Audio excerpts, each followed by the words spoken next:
The rain fell like bullets against the hospital windows, each droplet exploding against the glass with a violence that matched the storm raging inside my chest. 16 hours. That's how long I'd been on my feet, moving between crying children and worried parents, administering medications and comfort in equal measure. My scrubs clung to my skin, damp with sweat, and the humidity that always seemed to permeate the pediatric ward at Mercy General. I pulled my hair from its messy bun, dark strands sticking to my neck as I finally clocked out. The night shift would take over now. Fresh faces to handle the never-ending stream of emergencies that a public hospital attracted. My feet screamed in protest as I made my way toward the staff exit. Every step a reminder of why I needed to find a second job soon. Ethan's school fees weren't going to pay themselves. The parking garage was a tomb of concrete and shadows, my footsteps echoing off the walls like gunshots. The storm had intensified while I'd been inside, turning the night into something apocalyptic. Lightning illuminated the garage in stark, terrifying flashes, followed by thunder that seemed to shake the very foundation of the building. I was halfway to my beat-up Honda when I heard them. Voices, urgent and angry, coming from the level above. Spanish mixed with something else, words I couldn't quite catch over the rumble of the storm, but the tone was unmistakable. Hunting voices. Predator voices. My blood turned to ice when I heard my name. Aurora Hayes. Enfermera. Works the pediatric ward. They weren't looking for me specifically. They were looking for someone who matched my description. Someone who worked where I worked.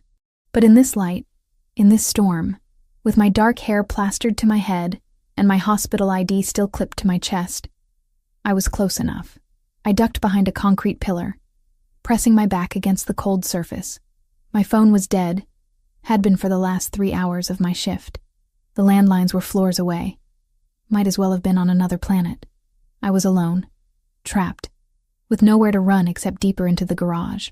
The voices grew closer, accompanied by the heavy footfalls of men who weren't concerned about stealth. They knew their prey was cornered. Elena should have delivered the shipment yesterday, one of them said, the accent thick and unforgiving. Boss isn't happy about delays. Elena. They were looking for Elena Vasquez, my friend from nursing school, the one who'd been acting strange lately, paranoid, jumping at shadows, the one who'd asked me to cover her shifts without explanation, offering cash payment that I'd been too proud to accept. Check every floor. She has to leave eventually. I had maybe 30 seconds before they reached my level. The stairwell was blocked by their position. The elevator would trap me. But there, just 10 feet away, sat a car that hadn't been there when I'd arrived that morning. A sleek black Maserati with tinted windows, sitting in the shadows like a predator at rest. The passenger door was unlocked. I didn't think. Thinking would have paralyzed me, would have made me consider the wisdom of climbing into a stranger's expensive vehicle. Instead, I ran, bent low, and threw myself into the back seat just as the first man appeared on my level. The interior smelled of leather and something else. Something dark and expensive. Cedar, maybe. Mixed with the metallic scent of danger that I'd learned to recognize in the emergency room. I pressed myself against the floor, making myself as small as possible, praying that the tinted windows would hide me from view. That's when I heard the driver's door open. My heart stopped. Someone had been in the car all along. Someone who now knew exactly what I'd done. I held my breath, waiting for shouts, for demands, for the rough hands that would drag me out and deliver me to the men who were hunting someone who looked just like me. Instead, I heard the soft sound of a car door closing. The engine purred to life, a sound like controlled power, like leashed violence, and then a voice, low and measured, speaking with the kind of authority that made my spine tingle with warning. You have 10 seconds to explain why you're in my car before I decide you're a threat. The accent was different from the hunters above.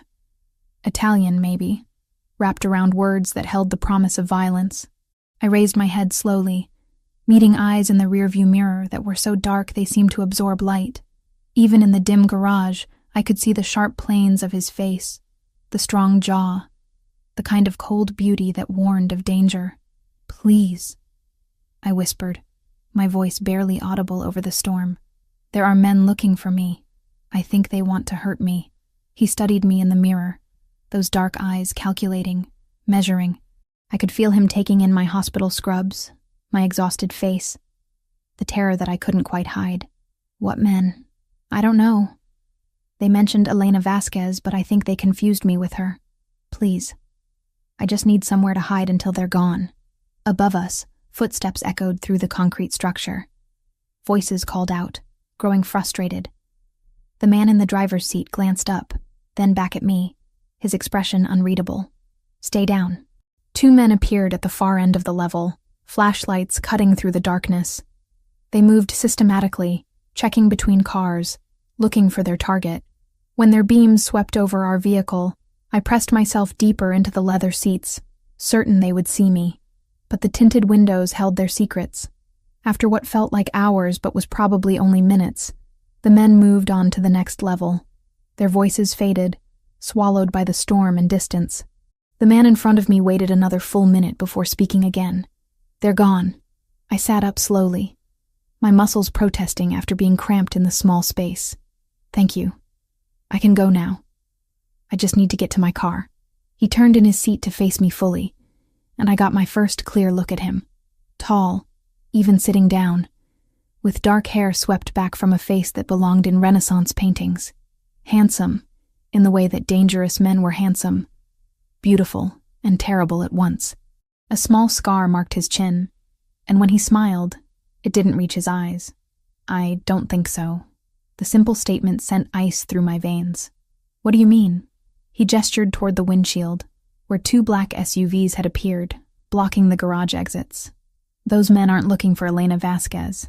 They're looking for Aurora Hayes, pediatric nurse, lives on Maple Street with her 17-year-old brother, drives a 2018 Honda Civic with a dent in the rear bumper.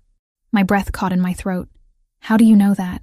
Because I make it my business to know everything that happens in my city. He reached into his jacket and I tensed, but he only withdrew a phone, including when someone puts a price on a nurse's head. I don't understand. His dark eyes studied me with an intensity that made me feel exposed, vulnerable. Your friend Elena stole something valuable from some very dangerous people. They think you might know where she is, or where she hid what she took. I don't know anything about Elena's problems. We barely speak anymore. I believe you. The admission surprised me, but they won't.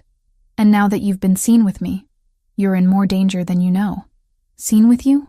We just met 30 seconds ago. That cold smile returned. My name is Lorenzo Dante Costa. And in about 5 minutes, every criminal organization in this city is going to know that Aurora Hayes was in my car, which means they'll assume you're under my protection. The name meant nothing to me, but the way he said it, like I should recognize it, like everyone should, made my blood run cold. I want to go home. Home isn't safe anymore. He started the engine, the Maserati responding with a growl that seemed to echo off the garage walls. You're coming with me. It's not a request.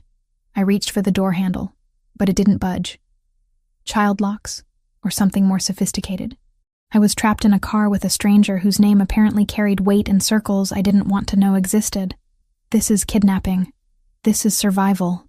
Lorenzo pulled out of the parking space with fluid grace, navigating toward an exit I hadn't seen. The alternative is you end up like the last person who crossed paths with the men who were hunting you tonight. And trust me, Aurora Hayes, you don't want to know what happened to her. The garage door opened at our approach, revealing the storm-lashed street beyond. As we pulled into the night, I caught a glimpse of the black SUVs in the mirrors, still circling like sharks scenting blood. I was no longer Aurora Hayes, pediatric nurse who worked double shifts to support her brother. I had become something else entirely, a piece on a board I didn't understand, in a game whose rules I didn't know. And the man driving me into the darkness held all the cards. The gates that opened for Lorenzo's car weren't just impressive, they were intimidating. Wrought iron twisted into intricate patterns that somehow managed to look both beautiful and threatening, like everything else about the man who commanded them. The driveway stretched ahead, flanked by perfectly manicured trees that seemed to stand at attention in the darkness. I pressed my face to the window, watching the landscape transform from urban chaos to something that belonged in a different world entirely. Soft lighting illuminated gardens that probably cost more than most people's houses, and in the distance, a mansion rose from the darkness like something out of a Gothic novel. This is where you live? Lorenzo's eyes found mine in the rearview mirror. One of the places. The casual way he said it sent another chill through me. One of the places. How many homes did a person need? And what kind of person could afford multiple mansions? The kind who had men hunting other people in hospital parking garages, apparently. The car came to a stop under a covered portico, and immediately 2 men appeared from the shadows. They moved with the fluid grace of professionals, hands resting casually on their hips, where I could just make out the outline of concealed weapons. Neither spoke, but they nodded respectfully to Lorenzo as he stepped out of the car. "Don't run," he said quietly, opening my door. "There's nowhere to go, and my men might misinterpret sudden movements." I climbed out on shaking legs, hyper-aware of the armed men watching my every move. The storm had followed us here, rain lashing against the portico's roof in a steady rhythm that sounded like a countdown. The front door opened before we reached it, revealing an interior that took my breath away. Marble floors stretched across a foyer that could have housed a small airplane, and a chandelier hung overhead like captured starlight. Everything gleamed with the kind of perfection that came from unlimited resources and professional maintenance. A woman appeared from a side corridor, her silver-streaked hair pulled back in an elegant chignon. She was probably in her 60s, with sharp eyes that missed nothing, and the kind of bearing that suggested she'd seen everything at least twice. "Mr. Costa," she said, her accent distinctly Italian. "I wasn't expecting guests." "Neither was I, Maria." Lorenzo's hand found the small of my back, guiding me forward with gentle pressure. "This is Aurora Hayes. She'll be staying with us for a while." Maria's gaze swept over me, taking in my damp scrubs, my exhausted appearance, the way I clutched my purse like a lifeline. If she was surprised by my presence, she didn't show it. "Of course, sir. Shall I prepare the blue suite?" "Yes. And have the kitchen send up dinner. Something light." I wanted to protest, to insist that I wouldn't be staying anywhere, but the words died in my throat when I saw the way both of them simply assumed my compliance, as if my opinion on the matter was irrelevant. "Follow me," Maria said, already turning toward a sweeping staircase. "Actually," Lorenzo caught my arm gently but firmly. "First, we talk. Maria, give us 30 minutes. She nodded and disappeared as silently as she'd appeared, leaving me alone with Lorenzo in his palatial foyer. He led me through a doorway into what looked like a study, all dark wood and leather furniture arranged around a fireplace that could have roasted an entire pig. "Sit," he said, gesturing to a chair that probably cost more than my car. I remained standing. "I want to call my brother. He'll be worried when I don't come home. Your phone is dead." "Then let me use yours." Lorenzo poured himself a drink from a crystal decanter, amber liquid catching the firelight like liquid gold. "What will you tell him? That you're safe but can't come home because criminals are hunting you? That you're staying with a man you met 30 minutes ago?" Put that way, it did sound insane. "I'll think of something. Ethan Hayes, 17 years old, senior at Lincoln High, wants to study engineering at State." Lorenzo took a sip of his drink, watching me over the rim. "Soccer team, honor roll, works weekends at the sporting goods store to help with expenses." My blood turned to ice. "How do you know about Ethan?" "I told you. I make it my business to know things." He set down his glass and moved to a desk in the corner, withdrawing a manila folder. "Aurora Catherine Hayes, 26 years old. Parents died in a house fire when you were 19. Raised your brother alone while putting yourself through nursing school. Works double shifts at Mercy General. Volunteers at the children's clinic on weekends." He tossed the folder onto the coffee table between us. "Lives in a 2-bedroom apartment on Maple Street. Drives a Honda with 90,000 miles on it. Hasn't been on a date in 8 months." I stared at the folder, horrified by what it represented. "You investigated me. The moment you got into my car, you became my responsibility. I don't take on responsibilities without knowing exactly what I'm dealing with. I'm not your responsibility. I'm not anything to you." Lorenzo's dark eyes studied me with unnerving intensity. "That's where you're wrong, Aurora. The moment Viktor Kozlov's men started hunting you, you became part of my world. And in my world, information is the difference between living and dying. Viktor Kozlov, the man whose people were looking for Elena tonight. He runs the Russian operations in this city, and he's not known for his patience or mercy. Lorenzo moved closer, and I caught the scent of his cologne, something expensive and masculine that made my pulse quicken despite my fear. Elena Vasquez stole medical supplies from his operations. Prescription drugs, surgical equipment, things that could be sold on the black market for considerable profit. Elena wouldn't do that. She's a good person. Good people do desperate things when they're in debt to the wrong people. His voice was matter of fact, neither condemning nor sympathetic. Elena borrowed money from Kozlov's loan sharks to pay her mother's medical bills. When she couldn't pay it back, she agreed to use her access at the hospital to steal for them. The room seemed to tilt around me. You're saying Elena is a criminal. I'm saying Elena is a dead woman if Kozlov finds her first. The bluntness of his words hit me like a physical blow. And you think I know where she is? I think Kozlov believes you might. And in his line of work, belief is enough. Lorenzo returned to his chair, moving with the fluid grace of a predator who knew he held all the advantages. Tell me, when was the last time you saw Elena? I thought back, trying to remember. 3 weeks ago, maybe 4. She asked me to cover one of her shifts, said she had a family emergency. Did she seem nervous? Frightened? She seemed different, paranoid. She kept looking over her shoulder, jumping at every sound.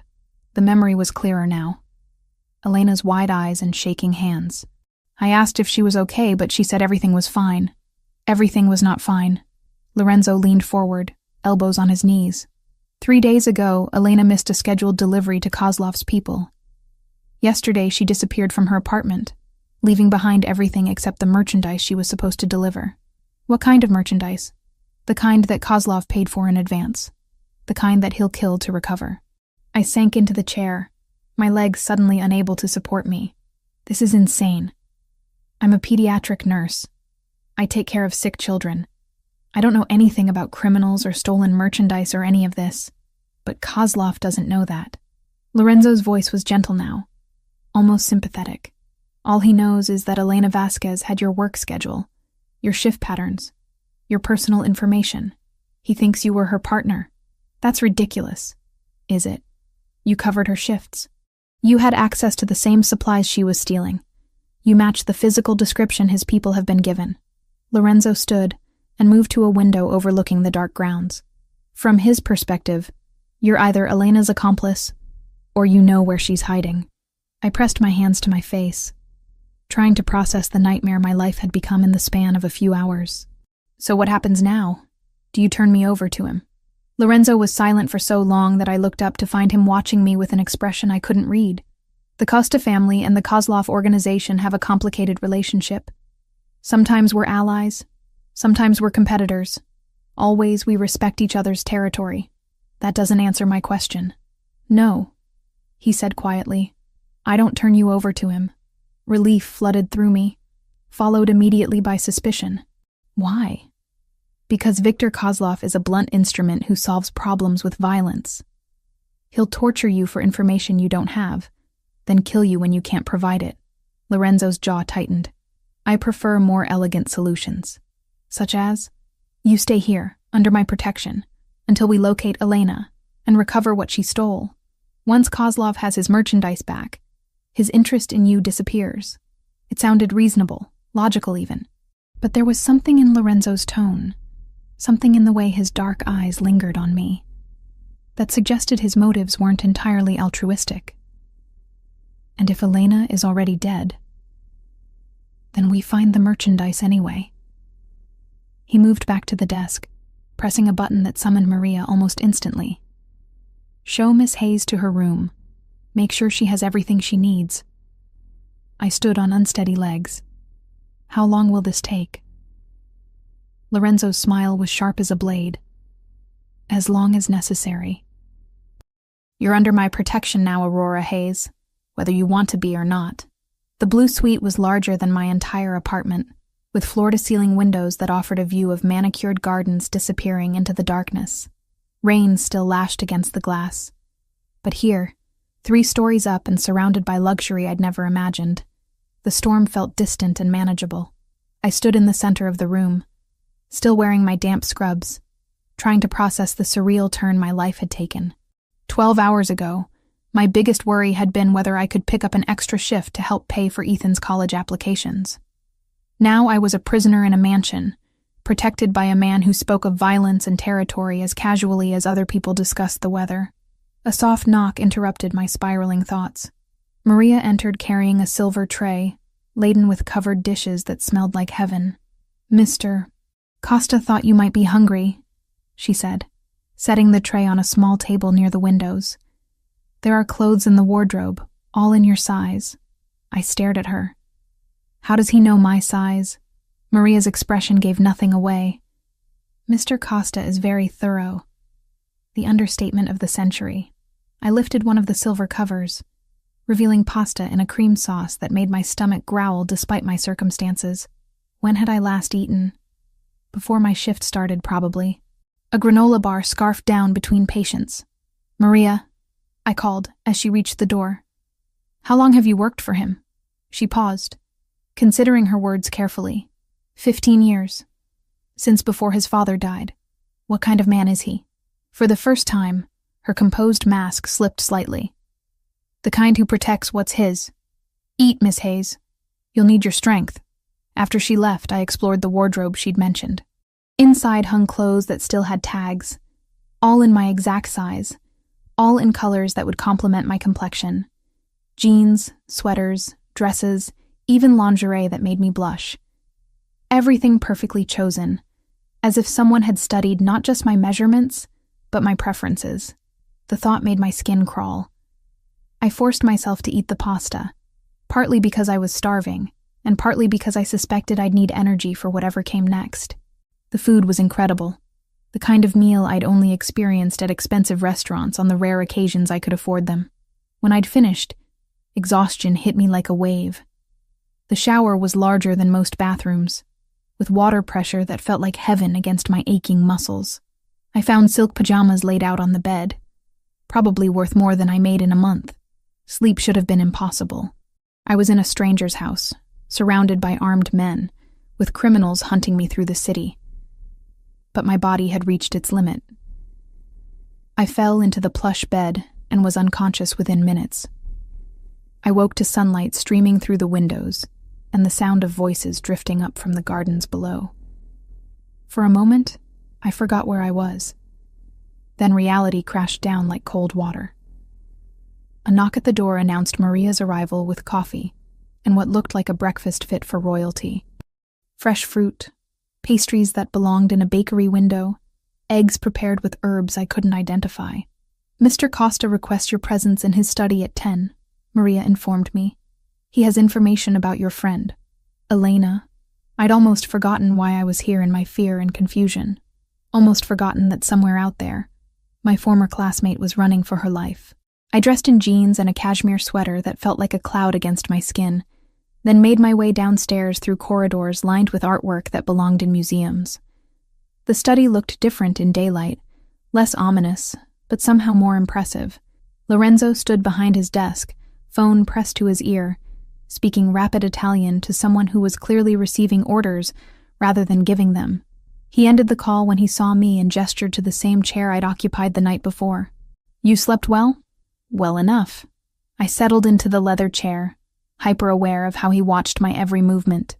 "Maria said you have news about Elena." "I do." Lorenzo moved to the front of his desk, leaning against it with casual grace. "My people located her apartment. She left in a hurry, but not before someone else paid her a visit." "Kozlov's people?" "No. Someone else entirely."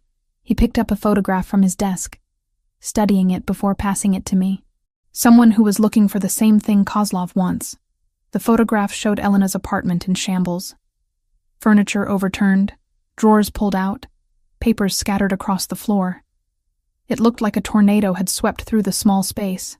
Who else would want what she stole? Lorenzo's expression darkened. "That's what we need to find out. The medical supplies Elena took aren't just valuable to street dealers. Certain pharmaceuticals, surgical equipment. They have value to other organizations as well." "What kind of organizations?" "The kind that run underground medical operations. Black market surgeries, illegal procedures." He took the photograph back, his fingers brushing mine briefly. the kind that might pay even more than Kozlov would. The contact sent an unexpected jolt through me. I pulled my hand back quickly, but not before I saw something flicker in Lorenzo's dark eyes. So Elena might have found another buyer. Elena might be dead already. Lorenzo's bluntness was becoming familiar, though no less jarring. But the merchandise is still out there, and now we have multiple parties hunting for it. I stood abruptly, needing distance from his overwhelming presence. I should call Ethan. He'll be worried. You can't. What do you mean I can't? Lorenzo pressed a button on his desk, and immediately a monitor descended from the ceiling, flickering to life with security footage. This is your apartment building from this morning. The screen showed my street, but it looked wrong. Too many parked cars. Too many men in dark clothing lounging on corners with the studied casualness of surveillance. Kozlov's people? I whispered. Some of them. Others belonged to the organization that tore apart Elena's apartment. Lorenzo changed the feed, showing the interior of my building's lobby. They're waiting for you to come home. My legs felt weak. What about Ethan? Is he safe? My people have been watching him since dawn. He's at school, unaware of the danger. He'll remain safe as long as he stays in public places. The casual way he mentioned having Ethan under surveillance should have terrified me.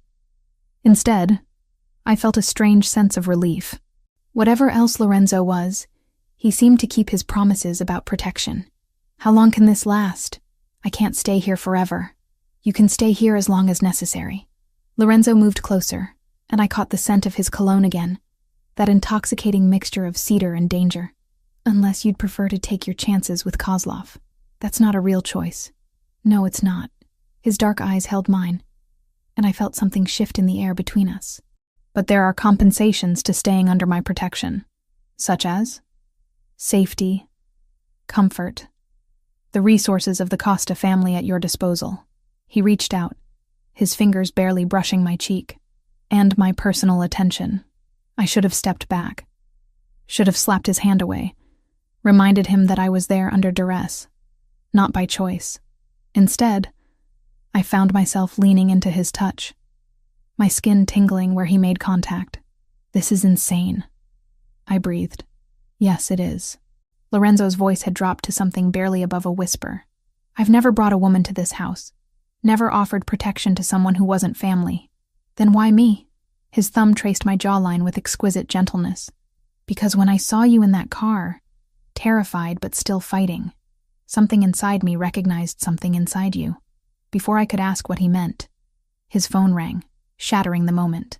Lorenzo stepped back, his professional mask sliding into place as he answered. What? His voice was sharp, all traces of gentleness gone. When? A pause. No, don't move until I get there. He ended the call and moved to a safe hidden behind a painting, withdrawing a gun that he tucked into a shoulder holster with practiced ease. What's happening? Elena's been found. Lorenzo shrugged into a jacket that concealed his weapon. She's alive, but barely. Where is she? St. Mary's Hospital. Intensive care. Lorenzo paused at the door, his dark eyes unreadable. Someone tortured her, Aurora. Badly. But she's conscious, and she's asking for you. My blood ran cold. She's asking for me specifically? By name? Lorenzo's expression was grim. Which means she has something to tell you, something worth almost dying for. The weight of his words settled over me like a shroud. Elena was alive, but at what cost? And what could she possibly need to tell me that was worth enduring torture? We leave in 10 minutes, Lorenzo said. And Aurora? Whatever Elena tells you, remember that your life might depend on it. The drive to St. Mary's Hospital felt like traveling through a war zone. Lorenzo's men had formed a convoy around us, 3 black SUVs that moved with military precision through the morning traffic. I sat in the back of the Maserati, watching the city pass by through bulletproof glass, trying to prepare myself for what I might find when we reached Elena. Tell me about her, Lorenzo said, his eyes never leaving the road. Elena Vasquez. How well did you know her? We went through nursing school together. She was brilliant, top of our class in pharmacology. I twisted my hands in my lap, remembering the bright-eyed girl who had dreamed of working in pediatric oncology. She wanted to help children with cancer, said she'd lost her father to it when she was 12. People with noble intentions often make the worst criminals. They justify anything in service of a greater good. His cynicism stung because part of me feared he might be right. Elena isn't a criminal. She's desperate. Desperation makes people dangerous, Aurora. Remember that. We pulled into the hospital's underground parking garage, the same type of concrete maze where my nightmare had begun. But this time, I was surrounded by protection instead of running from threats.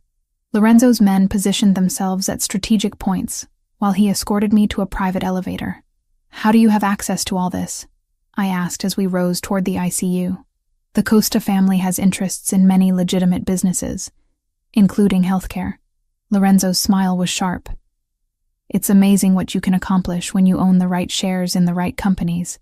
The ICU looked like any other I'd worked in, but the tension in the air was palpable.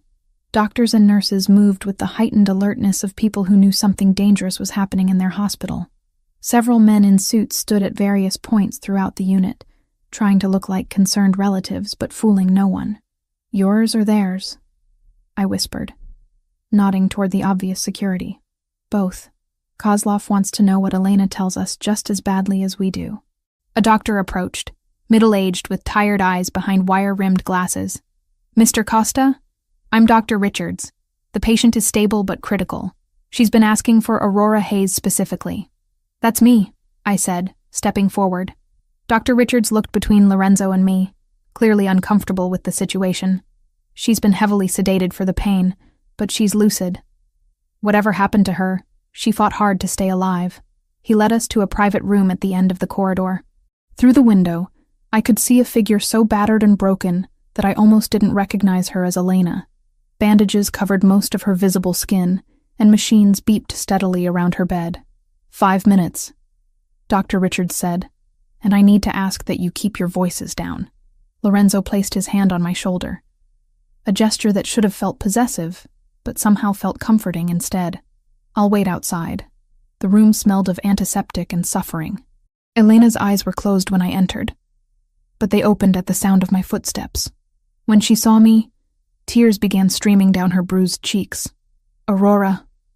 Her voice was barely a whisper, distorted by the breathing tube that had been removed only hours earlier. "I'm so sorry. I'm so sorry." I pulled a chair close to her bed, taking her hand gently in mine. Her fingers were cold, fragile as bird bones. "Don't talk. Just rest." "No." Elena struggled to sit up, wincing with the effort. "I have to tell you. They're looking for you. They think you know." "Know what, Elena? What did you steal?" "Not medical supplies." Elena's grip tightened on my hand with surprising strength. "That was just cover. What I really took was information. Files. About the Petrov family." The name hit me like ice water. "The Petrovs? Your father worked for them, before he died." Elena's eyes were wide with desperation. "Aurora, your father didn't die in an accident. He was killed because he tried to get out, tried to take his files and disappear." The room tilted around me. "You're lying. The files I stole, they're about money laundering operations going back 15 years. Your father's name is all over them. Account numbers, transaction records, everything." Elena coughed, specks of blood appearing on her lips. "Viktor Kozlov wants them because they prove the Petrovs have been stealing from him for years. But Lorenzo Costa wants them too." "Why would Lorenzo care about files on the Petrovs?" Elena's eyes met mine with heartbreaking clarity. "Because the Costa family was hired to kill your father. Lorenzo's father gave the order personally." The words hit me like physical blows. My father, dead for 7 years, killed by the family of the man who was now claiming to protect me. The man whose touch made my pulse race, whose dark eyes held secrets I was only beginning to understand. "Where are the files, Elena?" "Hidden. Somewhere safe." Elena's breathing was becoming more labored. "But Aurora, there's more. The reason they want you isn't just about the files. It's about what's in them." "What do you mean?" "Your father didn't just launder money for the Petrovs. He skimmed millions of dollars over the years, moved it into accounts they never found." Elena's grip on my hand was weakening. "Those accounts are in your name now. You're the heir to a fortune built on blood money." The machines around Elena's bed began beeping more frantically. Nurses rushed into the room, pushing me aside as they worked to stabilize her. I stood frozen in the corner, Elena's revelations echoing in my mind like gunshots. Your father was killed. Lorenzo's family gave the order. You're heir to blood money. Strong hands gripped my shoulders, pulling me from the room. Lorenzo's face was grim as he guided me toward the elevator, but I could see questions in his dark eyes. What did she tell you? I stared at him, seeing him with new eyes.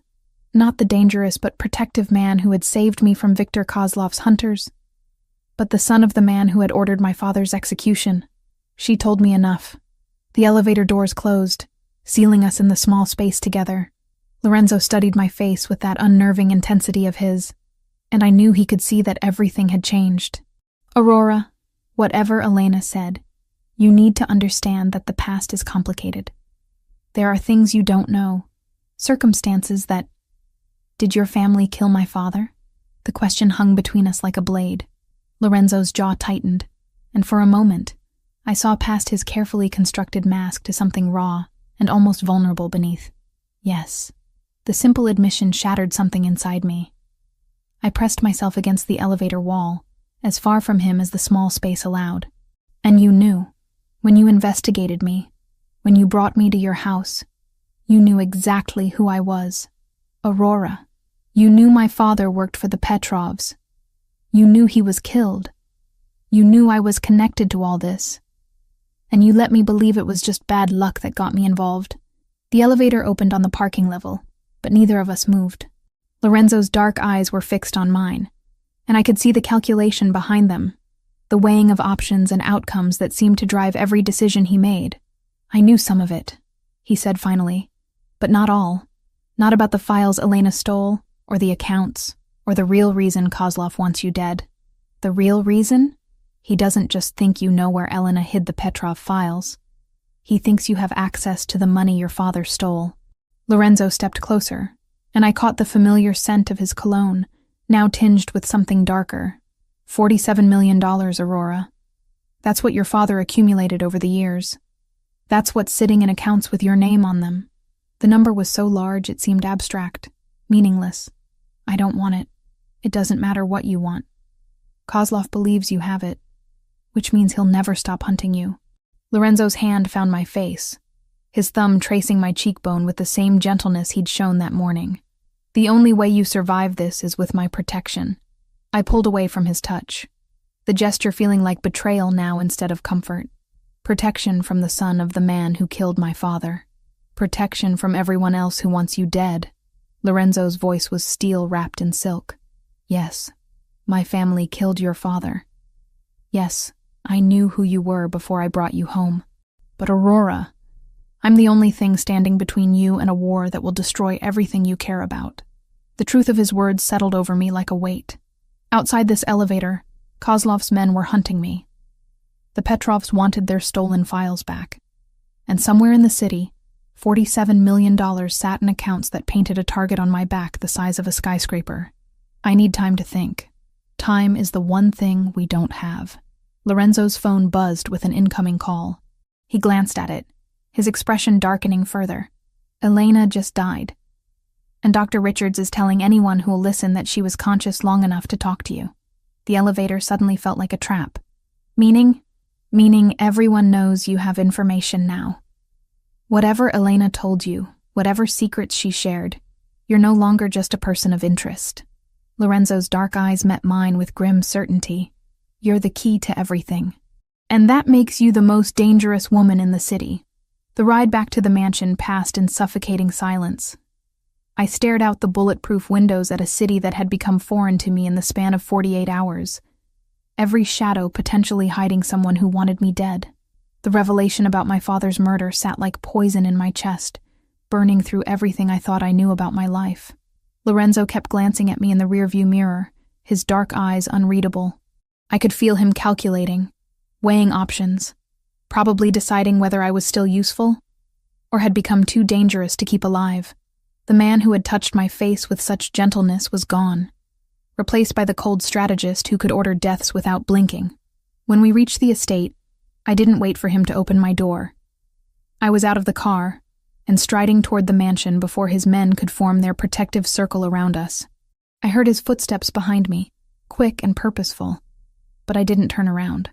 Aurora, we need to talk. No, we don't.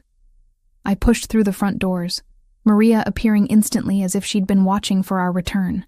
I need to call my brother. I need to get him somewhere safe. Ethan is already safe. My people are...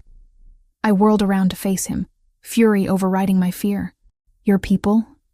The same people who killed my father? The same family that's been lying to me since the moment I got in your car? Lorenzo dismissed Maria with a sharp gesture, waiting until we were alone in the foyer before responding. You want the truth? Fine. Yes, my father ordered your father's death. Yes, I knew who you were when I brought you here. But Aurora, you have no idea what your father was involved in. He was trying to get out. Elena said he wanted to disappear, to take his files and run. Your family murdered him for that. My family murdered him because he was planning to sell those files to the FBI. Lorenzo's voice was ice cold now, all pretense of gentleness gone. He wasn't trying to disappear. He was trying to destroy everyone he'd worked with, including innocent people who had nothing to do with his crimes. The words hit me like a slap. You're lying. I'm telling you what my father told me when I was 18 years old. What he told me to justify why he'd ordered the execution of a man with 2 young children. Lorenzo moved closer, his presence overwhelming. Do you think I enjoyed learning that my family was responsible for making you and Ethan orphans? I backed away from him, needing space to think. I don't know what to believe anymore. Believe this. Lorenzo reached into his jacket and I tensed, but he withdrew a manila folder instead of a weapon. Elena wasn't the only one who had access to those files. I've been looking for them for 2 years. He tossed the folder onto a side table, and photographs scattered across the surface. Banking records, transaction logs, pages of financial data that meant nothing to me, but clearly meant everything to him.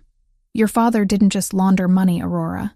He created a financial network that spans 3 countries and involves dozens of legitimate businesses. He was the architect of a system that's still being used today. I stared at the documents, trying to process what I was seeing. What are you saying? I'm saying that $47 million is just the beginning. The accounts in your name are the key to a financial empire worth over $200 million. Lorenzo's dark eyes were intense, almost feverish. Your father didn't steal from the Petrovs. He created a parallel banking system and used their money to fund it. That's impossible. Is it? How do you think a man who worked as a mid-level accountant could afford to send his daughter to private school, could pay for medical bills when your mother got sick, could leave you enough insurance money to put yourself through college? The questions hit like physical blows, because I'd never thought about them before. Never questioned where the money had come from, too grateful to have it to examine its source. The insurance money was legitimate. The insurance money was a fraction of what your father left you. The rest has been sitting in accounts he created, earning interest, waiting for you to claim it. Lorenzo picked up one of the photographs, a bank statement with my name at the top. Happy 27th birthday, Aurora. Your inheritance just matured. My legs felt weak. I sank into a chair that probably cost more than my car, staring at numbers that seemed too large to be real. Why are you telling me this? Because Marco Santos, my most trusted lieutenant, has been feeding information to Viktor Kozlov for the past 6 months. Lorenzo's voice was deadly quiet. Because Elena didn't just randomly stumble across those files. Someone led her to them. Someone who knew exactly what they contained. Marco has a 12-year-old daughter with leukemia. The treatments aren't covered by insurance, and he was desperate. Lorenzo's expression was carved from stone. Kozlov offered him enough money to save his child's life in exchange for inside information about my operations. I felt sick. And you think Marco told Elena about the files? I think Marco has been setting up the perfect storm for months.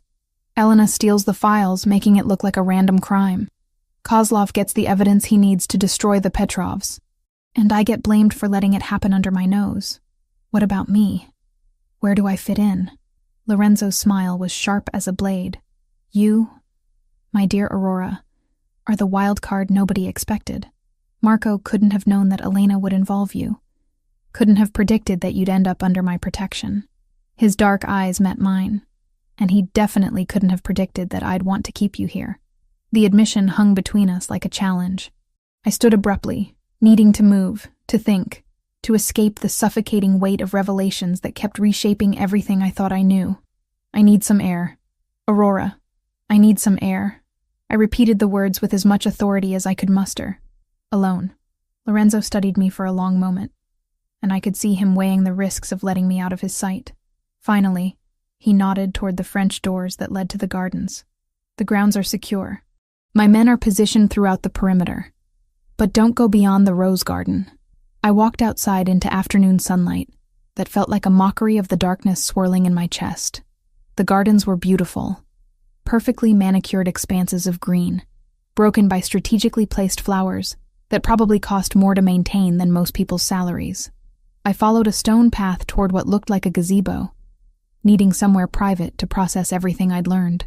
My father, the man I'd idolized, had been a criminal. The money that had paid for my education, for my mother's medical care, for the insurance that had kept Ethan and me afloat after our parents died, all of it was blood money. And Lorenzo, the dangerous man whose touch made my pulse race, was the son of my father's killer. The gazebo offered a view of the entire estate, and I could see why Lorenzo felt confident about security. Men in dark suits were positioned at intervals throughout the grounds, some obvious, others trying to blend into the landscape. It was a beautiful prison, but it was still a prison. I was so lost in thought that I almost missed the movement in the trees beyond the rose garden. A flash of dark clothing, there and gone so quickly I might have imagined it. But the men Lorenzo had stationed as guards were wearing lighter colors, and they were supposed to be closer to the house. My blood turned cold as I realized what I was seeing. Someone had breached the perimeter. I stood frozen, unsure whether to run toward the house or try to hide. The decision was made for me when a hand clamped over my mouth from behind, strong arms pinning me against a body that smelled of cigarettes and violence. "Don't scream," a voice whispered in accented English. "Viktor Kozlov wants to have a conversation with you." More men emerged from the trees, moving with the practiced stealth of professional soldiers. They wore black tactical gear and carried weapons that looked like they belonged on a battlefield, not in a garden. I tried to struggle, but the man holding me was too strong. A cloth pressed against my face, and the world began to blur at the edges. The last thing I saw before consciousness faded was the beautiful mansion where I'd felt almost safe, growing smaller and more distant as they carried me into the darkness of the forest. When I woke, I was in what looked like an abandoned warehouse, tied to a chair in the center of a circle of harsh lights. My head pounded, and my mouth felt like cotton. But I was alive, for now. A man stepped into the light, and I knew immediately that I was looking at Viktor Kozlov. He was smaller than I'd expected, with silver hair and pale eyes that held no warmth whatsoever. He wore an expensive suit, but his hands were stained with what looked like motor oil, or blood. "Aurora Hayes," he said, his accent thick with Russian consonants. "The famous nurse who has caused me so much trouble." I tried to speak, but my throat was too dry. Kozlov noticed and gestured to one of his men, who brought me a glass of water. I drank gratefully, buying time to think. "I don't have what you want," I said when I could finally speak. "But you know where it is." Kozlov moved closer, and I could smell his cologne, something expensive that couldn't quite cover the underlying scent of violence. "Elena Vasquez told you before she died. My sources at the hospital confirmed it. She told me about my father, about files, but I don't know where they are. Perhaps. But you have something else I need." Kozlov smiled, and it was the most terrifying expression I'd ever seen. "Access to accounts your father created. Money that belongs to me. I don't have access to anything." "You will." Kozlov nodded to someone behind me. "After we have our conversation with your young brother." My blood turned to ice. Ethan, beautiful boy, 17 years old, dreams of being an engineer. Kozlov's smile widened. "He's being collected as we speak. I'm told he's quite gifted at mathematics. Perhaps he inherited his father's talent with numbers.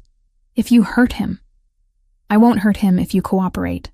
Kozlov pulled up a chair, sitting close enough that I could see the coldness in his pale eyes. "You're going to tell me everything Elena said. Then you're going to help me access those accounts. And if you're very cooperative, both you and Ethan will survive this experience." The warehouse door opened with a screech of metal, and my heart sank as I saw two men dragging someone between them. But it wasn't Ethan.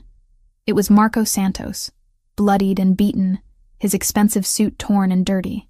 "Your boyfriend's lieutenant has been most informative," Kozlov said, standing. "He's told me all about Lorenzo Costa's weaknesses, including his newest one." He looked at me with that terrible smile. "You." The hours that followed blurred together in a haze of fear and pain. Viktor Kozlov was patient in the way only truly dangerous men could be patient.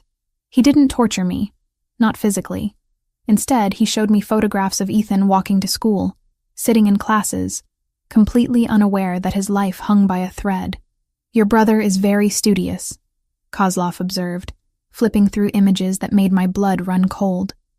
"He stops at the same coffee shop every morning at 7:15, orders the same drink.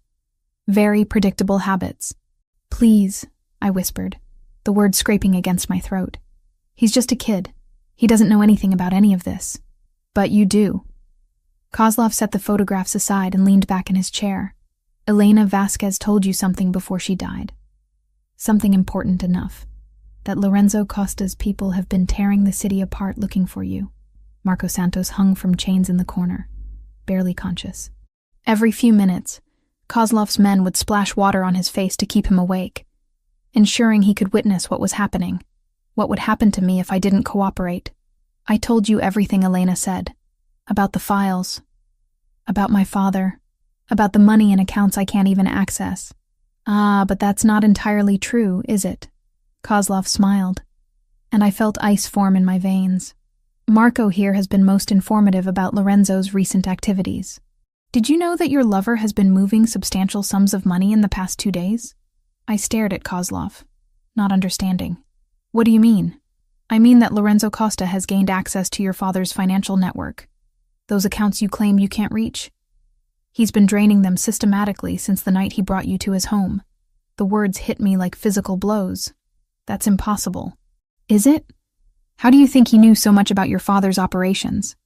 How do you think he was able to show you those banking records?" Kozlov's pale eyes gleamed with malicious satisfaction. "Lorenzo Costa has been using you as the key to unlock your own inheritance. He wouldn't." "Wouldn't he?" "Marco, tell the lovely Aurora what Lorenzo said when you asked about her safety." Marco's head lifted painfully, blood trickling from the corner of his mouth. "He said..." Marco's voice was barely audible. "He said she was useful until the transfers were complete. After that, she becomes a liability." Kozlov finished. "Just like Elena. Just like you will be, Marco, once this is over." I felt something break inside me. Not just my heart, but something deeper. The man who had touched my face with such gentleness, who had made me feel protected for the first time in years, had been using me from the beginning, not just for information about Elena, but as a living, breathing key to my father's hidden fortune. "The files Elena stole," I said, my voice hollow. "Where are they really? That's what we're going to find out." Kozlov stood, straightening his suit jacket. "Because Lorenzo Costa is coming for you, my dear. And when he arrives, you're going to help us convince him to return what he's stolen. Why would he come? If he has what he wants from me, because Marco was right about one thing. You've become Lorenzo's weakness." Kozlov's smile was predatory. "Did you know that he executed 3 of his own men for failing to protect you? That he's mobilized every resource at his disposal to find you?" I wanted to feel hope at his words. But Kozlov's next revelation crushed it before it could form. Of course, he's also been systematically emptying those accounts while he searches. By my calculations, he's transferred over $30 million in the past 6 hours. Kozlov checked his expensive watch. "At this rate, your inheritance will be gone by midnight." The warehouse door exploded inward with a sound like thunder. Armed men poured through the opening, moving with military precision. I heard gunfire, shouts in multiple languages, the controlled chaos of a professional assault. Through the smoke and confusion, I saw him. Lorenzo Costa, moving like death incarnate through Kozlov's men. He wore all black, a gun in each hand, his dark eyes scanning the warehouse until they found mine. The relief I felt was so intense it was painful. Whatever he had done, whatever he had taken, Seeing him alive and fighting to reach me made every betrayal seem secondary to survival. "Behind the containers," Kozlov barked to his remaining men as he retreated deeper into the warehouse. "Take the girl." Rough hands grabbed me, chair and all, dragging me into the maze of shipping containers that filled the back half of the building. I could hear the gunfight continuing, could smell cordite and blood, but I couldn't see what was happening. "Lorenzo!" I screamed his name, hoping he would hear me over the chaos. Very touching. Kozlov appeared beside me, his pale eyes reflecting the overhead lights like a predator's. "Your lover is quite devoted. It's almost a shame that we'll have to kill him." "The files," I said desperately. "I know where Elena hid them." Kozlov paused, studying my face for signs of deception. "You're lying. She told me before she died, but I was too shocked by everything else to process it properly. The lie came easily, driven by desperation and the need to buy time. She said they were somewhere safe, somewhere no one would think to look. Where? Let me talk to Lorenzo. Let him know I'm alive. I'll make him tell you where he's moved the money, and I'll tell you where the files are." Kozlov considered this, and I could see the calculation behind his pale eyes. "You would betray him? After he came here to rescue you?" "He betrayed me first." The words tasted like poison, but they weren't entirely false. "He stole my inheritance, used me as a key to my own father's accounts. Why should I protect him? An interesting proposition." Kozlov nodded to one of his men. "Bring Costa here. Alive. Tell him we want to negotiate." The gunfire gradually decreased, then stopped altogether. In the sudden silence, I could hear my own heartbeat, fast and irregular, with fear and adrenaline. When Lorenzo appeared, flanked by Kozlov's men but still moving with that controlled grace, I saw something in his dark eyes that I'd never seen before. Fear, not for himself, but for me. "Are you hurt?" His first words were to me, not to Kozlov, not about the situation we were in. "I'm alive." "That can change very quickly," Kozlov interrupted. "Sit down, Mr. Costa. We have business to discuss." Lorenzo remained standing, his eyes never leaving mine. "What do you want?" $47 million. The money you've been stealing from accounts that belong to Miss Hayes." Kozlov moved to stand behind my chair, his hands resting on my shoulders in a mockery of protection. "Transfer it back, and we can discuss terms for her release." "I haven't stolen anything," Lorenzo said, his voice deadly quiet. "Every transfer was authorized by Aurora herself." I stared at him. "What are you talking about?" "The power of attorney documents you signed when we brought you to the hospital." The forms Maria witnessed. Lorenzo's dark eyes held mine. "They gave me legal authority to access your accounts in case something happened to you." The memory came flooding back. Papers shoved at me while I was still reeling from Elena's revelations, Maria's reassuring presence as I signed document after document without reading them. I'd been so focused on Elena's story, so overwhelmed by learning about my father's death, that I'd signed anything put in front of me. I didn't know what I was signing. "I know." Lorenzo's voice was gentle now, almost apologetic. "But I needed to move the money before Kozlov or the Petrovs could access it. It's safe, Aurora. Hidden where no one can touch it until this is over. How very convenient." Kozlov's grip on my shoulders tightened. "But I'm afraid safe isn't good enough. I want it transferred to accounts I control, now. That's not going to happen. Then Miss Hayes dies, and you get to live with the knowledge that your greed killed the woman you claim to care about." The silence that followed was deafening. I could see Lorenzo calculating odds, weighing options, trying to find a way out of an impossible situation. "There's another option," I said, my voice stronger than I felt. "The files Elena stole. I know where they are." Both men looked at me, Kozlov with suspicion, Lorenzo with something that might have been pride. "Those files contain evidence that will destroy the Petrov organization completely," I continued.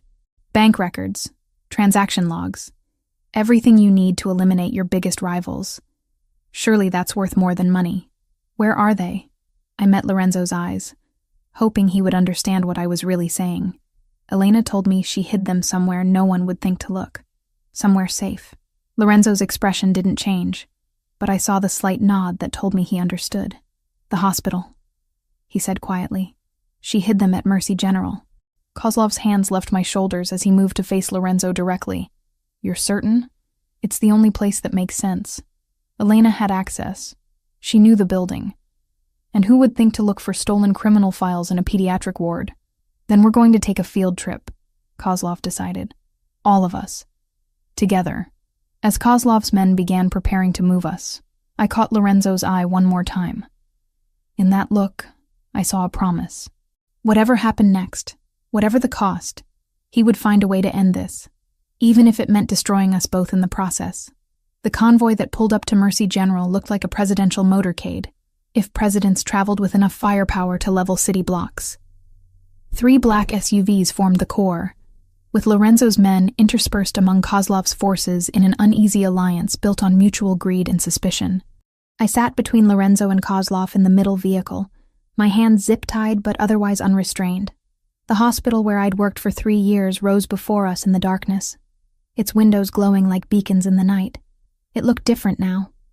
Not like a place of healing, but like a fortress I would have to breach. "Remember," Kozlov said as we approached the staff entrance, "you will act naturally. Get us inside, lead us to where Elena hid the files, and this ends quietly."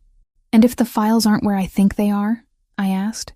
Kozlov's pale eyes reflected the dashboard lights. Then we moved to less pleasant methods of persuasion. Lorenzo hadn't spoken during the drive, but I could feel the tension radiating from him like heat. His dark eyes constantly scanned the streets, the shadows, looking for opportunities or threats.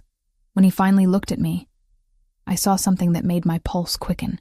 He had a plan.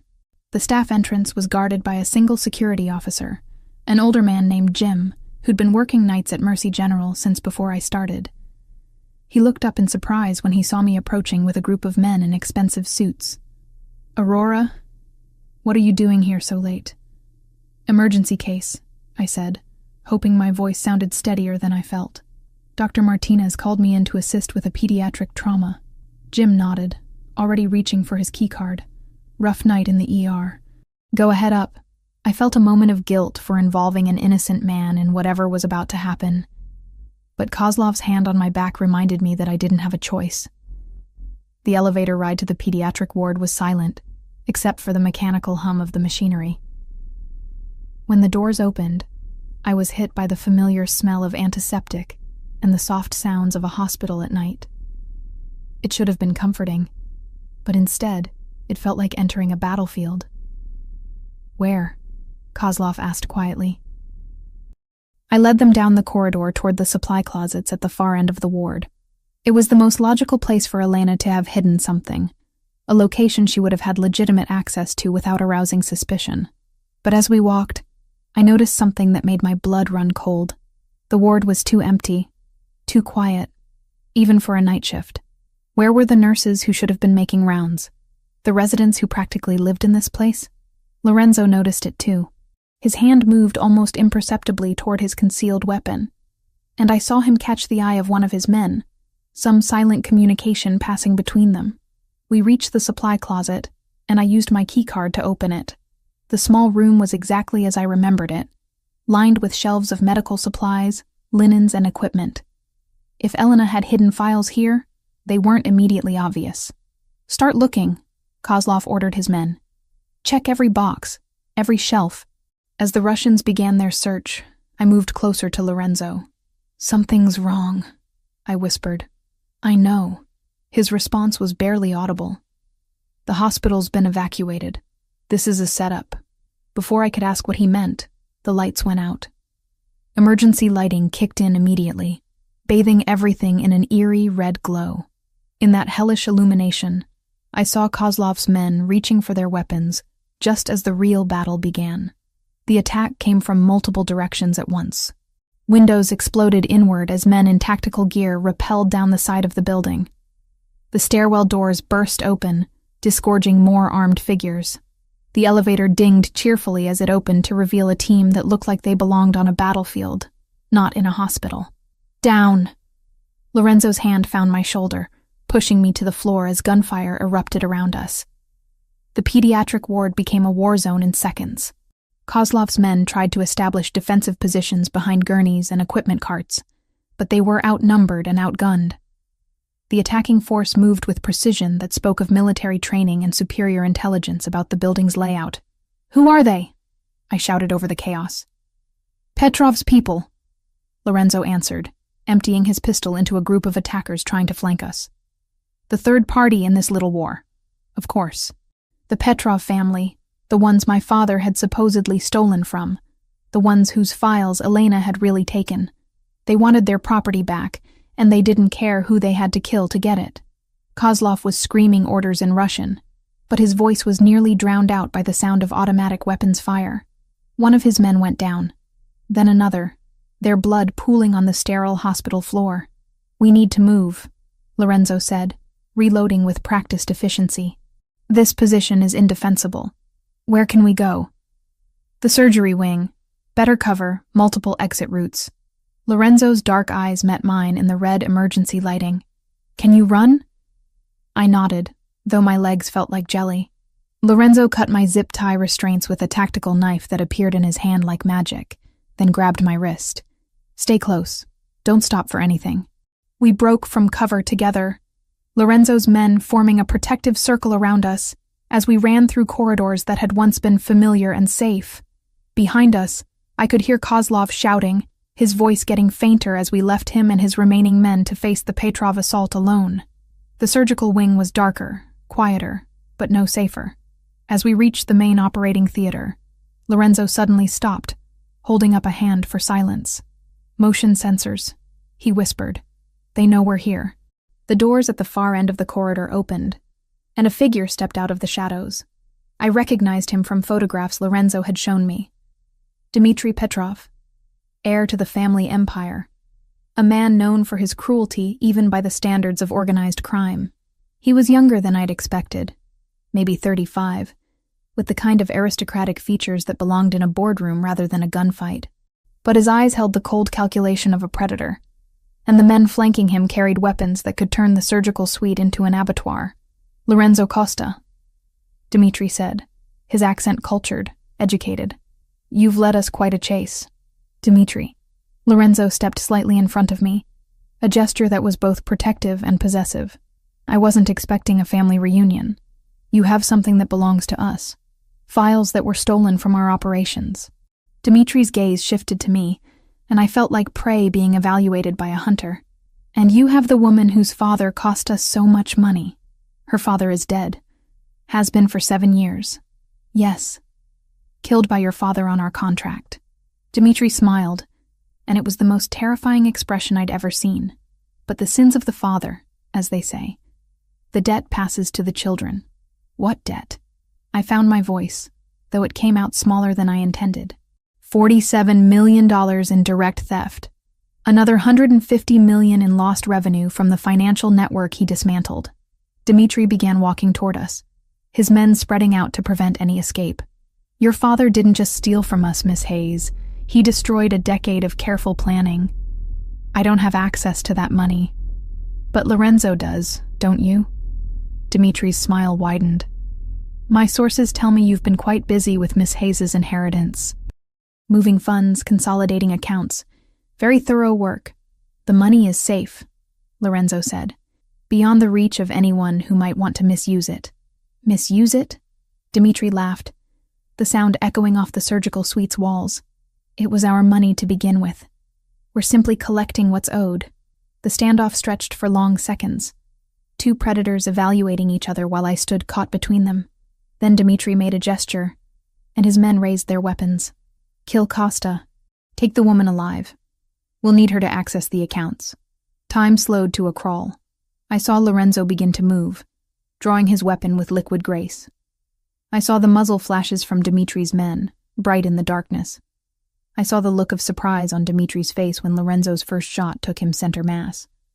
But what I remember most clearly is the moment when everything changed inside me. When one of Dmitry's men swung his rifle toward Lorenzo, when I saw the man I'd come to care about facing death, something primal and fierce awakened in my chest.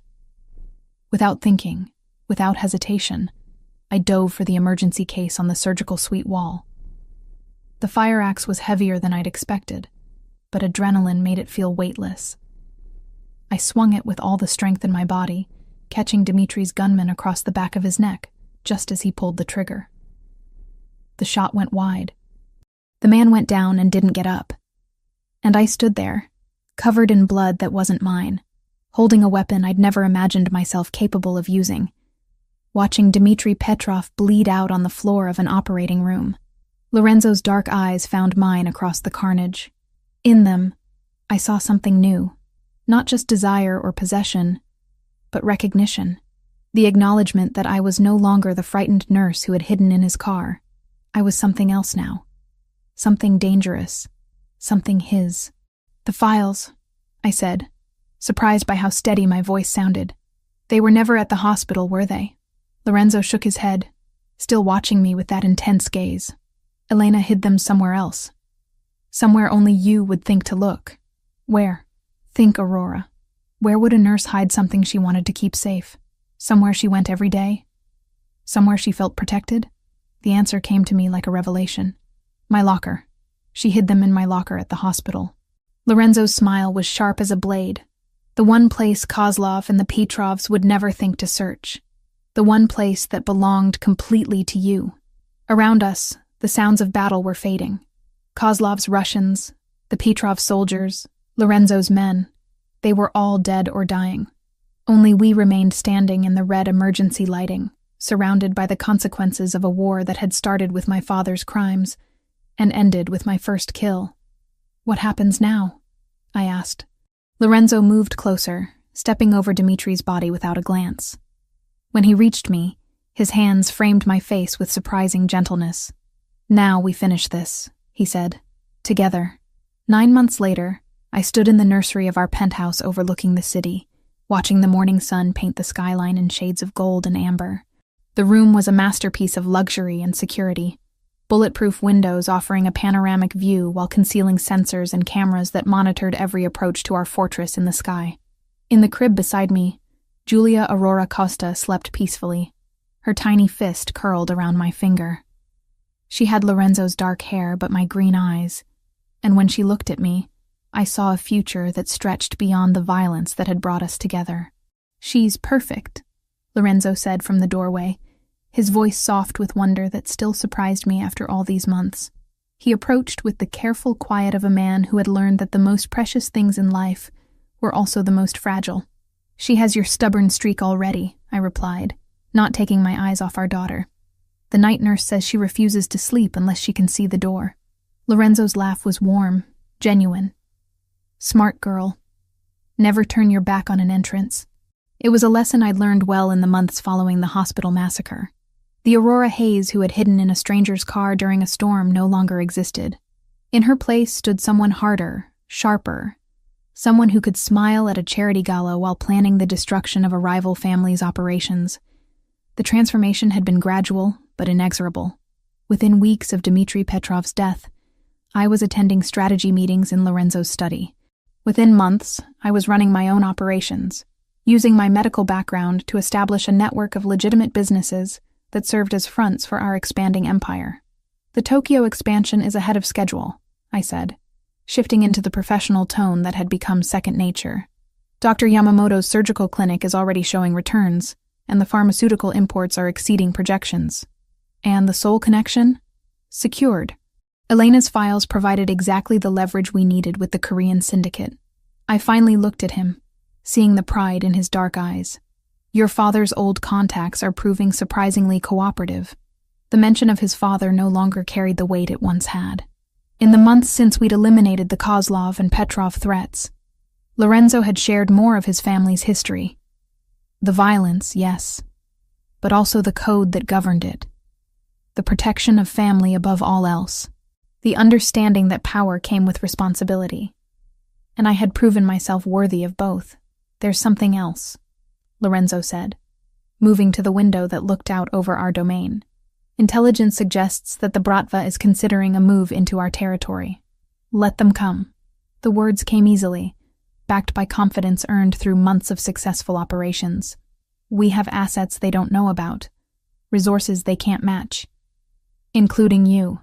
I smiled, the expression feeling natural on lips that had once trembled with fear, especially me. Lorenzo's phone buzzed with an encrypted message. He read it, his expression shifting to something satisfied and predatory. "The Baltimore shipment?" I asked. "Intercepted by federal agents 30 minutes ago. The Morettis are going to have a very difficult conversation with their investors. And our involvement? Completely invisible. The tip came from an anonymous source concerned about drug trafficking near schools." Lorenzo's smile was sharp. Dr. Aurora Costa's civic-minded conscience, no doubt. Dr. Aurora Costa. The identity had been legally established 3 months ago, complete with medical credentials that would pass any scrutiny. On paper, I was a pediatric consultant who split my time between private practice and humanitarian work. In reality, I was the strategic mind behind the Costa family's expansion into legitimate medical businesses that generated both profit and influence. "Ethan called this morning," I said, adjusting Julia's blanket with practiced care. "His engineering program is going well. Dean's List again. He doesn't suspect anything. He thinks his mysterious scholarship came from a medical foundation I recommended him to. I traced my daughter's perfect features with one finger. He'll never need to know the truth about any of this." Protecting Ethan had been non-negotiable from the beginning. He lived in blissful ignorance of his sister's transformation, attending university on a full scholarship that appeared to come from legitimate sources. In his world, I was still the devoted sister who worked too hard to support them both. It was a fiction I maintained carefully, one of the many masks I wore to protect the people I loved. "Mrs. Costa?" Maria appeared in the doorway, her expression respectful but urgent. "Your guest has arrived." "Thank you, Maria. The blue study, as you requested." I handed Julia to Lorenzo, who took her with the careful reverence he showed all precious things. 20 minutes, I told him.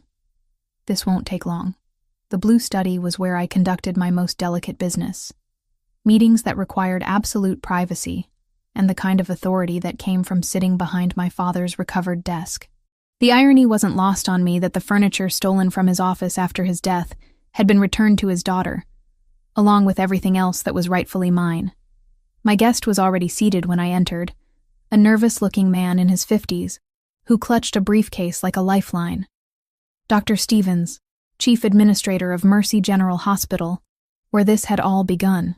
"Dr. Costa," he stammered, rising partially from his chair. "Thank you for seeing me. Please sit." I settled behind the desk, noting how his eyes darted to the windows, the cameras, the subtle security measures that marked this as a place where important decisions were made. "You said this concerned my former colleague, Elena Vasquez." "Yes, well, there have been questions. Investigators asking about her access to restricted areas, her work schedule, her associations." Dr. Stevens wiped his forehead with a handkerchief.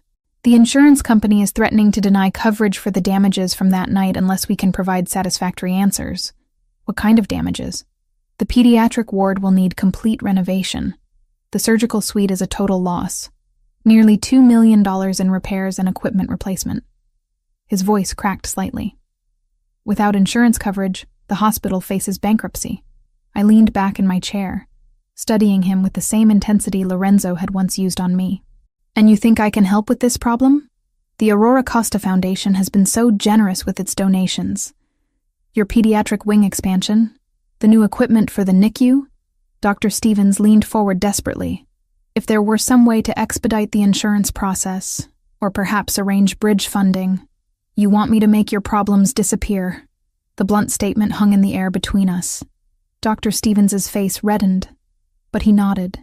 "What you're asking would require significant resources, influence at the highest levels of the insurance industry, the kind of connections that don't come free." I stood, moving to the window that overlooked the city where I'd once worked double shifts to pay rent. "What are you prepared to offer in return?" "Anything. Complete cooperation with any of your foundation's initiatives. Priority access to our facilities for your research programs. Whatever you need." "What I need, Dr. Stevens, is a hospital that understands the value of discretion. A medical facility where certain questions are never asked, where certain patients receive care without excessive paperwork, where certain procedures happen without attracting unwanted attention." Understanding dawned in his eyes, followed immediately by fear. "You want us to compromise our medical ethics?" I want you to expand your definition of medical ethics to include protecting people who have nowhere else to turn. I returned to my desk, opening a drawer to withdraw a check already made out for $3 million. This covers your insurance shortfall plus facility improvements. In return, Mercy General becomes a partner in my humanitarian efforts. Dr. Stevens stared at the check, and I could see him calculating the implications. The money would save his hospital, but accepting it would make him complicit in whatever operations I chose to run through his facility. The children, he said finally, the real patients, the innocent ones, will receive the best care money can buy. Cutting-edge equipment, world-class specialists, experimental treatments that most hospitals can't afford. I slid the check across the desk. I was once one of those children, Dr. Stevens. I understand their value. He took the check with trembling fingers, and I knew I had him. Another piece of the empire Lorenzo and I were building. Another resource that would serve our purposes while genuinely helping the people I'd once been sworn to protect. After he left, I returned to the nursery to find Lorenzo feeding Julia while reviewing security reports on his tablet.